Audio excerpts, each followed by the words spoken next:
Welcome back to Rod Doing Stuff. Today we're making some venison jerky.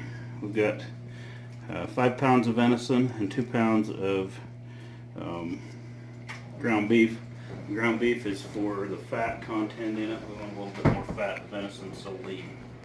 So what we're going to do, I'm using this Smokehouse teriyaki jerky dry rub mix. So we've got that all measured out here. It says to use 2 tablespoons per pound of meat. So what we're going to do is take this and put it in a little bit at a time and just start mixing this together.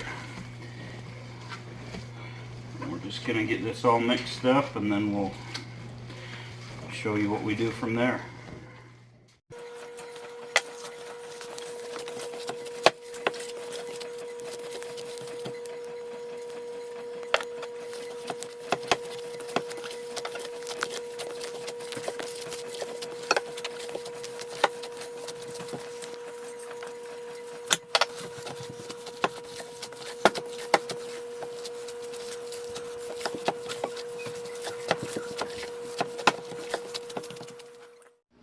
So we've let our jerky sit with the seasoning in it. We've got our Cabela's jerky blaster, and we're going to put this on the racks, and then we're going to put it on the smoker. So to show you how we do that.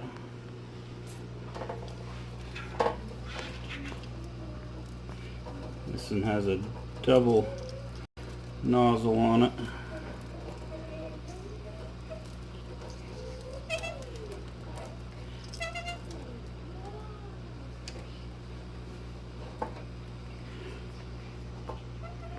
We'll just keep going just like this until we filled all the racks up, and we'll go out to the smoker and show you how we put it on the smoker. That's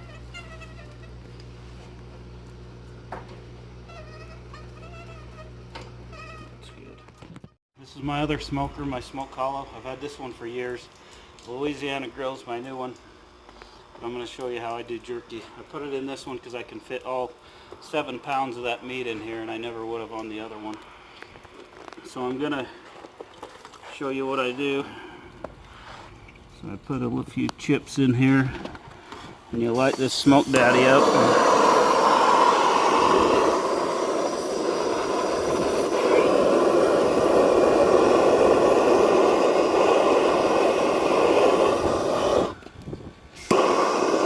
I like this smoke daddy on here because with the propane it doesn't get near as much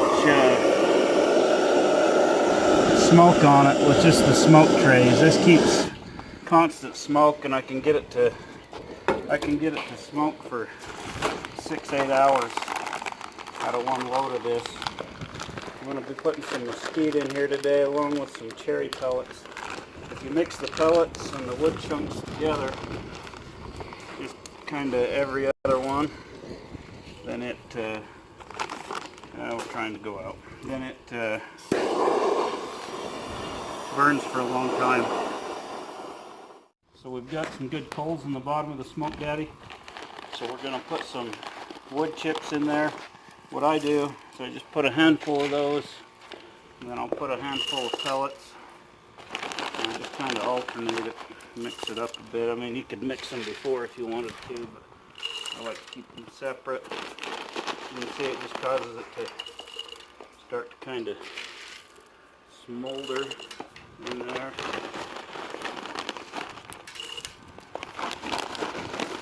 Get that all loaded down with some wood. It's got a spring in here that works kind of as a chimney. You got to make sure that you don't fill that with wood.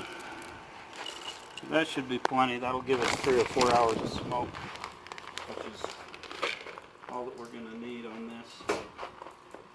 So you put the bottom on it, and then what you have is it's just over here, this is just an aquarium pump, and it pumps air in the top here and pushes the smoke into the smoker, and you can adjust this higher or lower. That's so that it'll force it in there when it's a hot smoke. When it's cold smoke, you don't really need that, but a hot smoke you do. So we'll put the lid on this here in a few minutes, it'll start coming out the top there, and we'll bring you back and show you that, and then we'll show you when we put the jerky on. You can see now that Smoke Daddy, you can see the smoke coming out. There's no wood chips in the wood trays in the smoker, just in the Smoke Daddy. We've got the vent here all the way open, the one on the bottom all the way open. So we're going to try to get as much airflow through there as possible to dry that jerky out. We're running at about 150 or so, well, 100 degrees right now. We're going to bring it up to about 140. I just opened it, that's why it's come down. It'll be 150, 170, somewhere in there is where we want it to be. You can see we've got the jerky in here. That's 7 pounds of venison jerky mixed with some beef to give it a little bit of fat because the venison's so lean.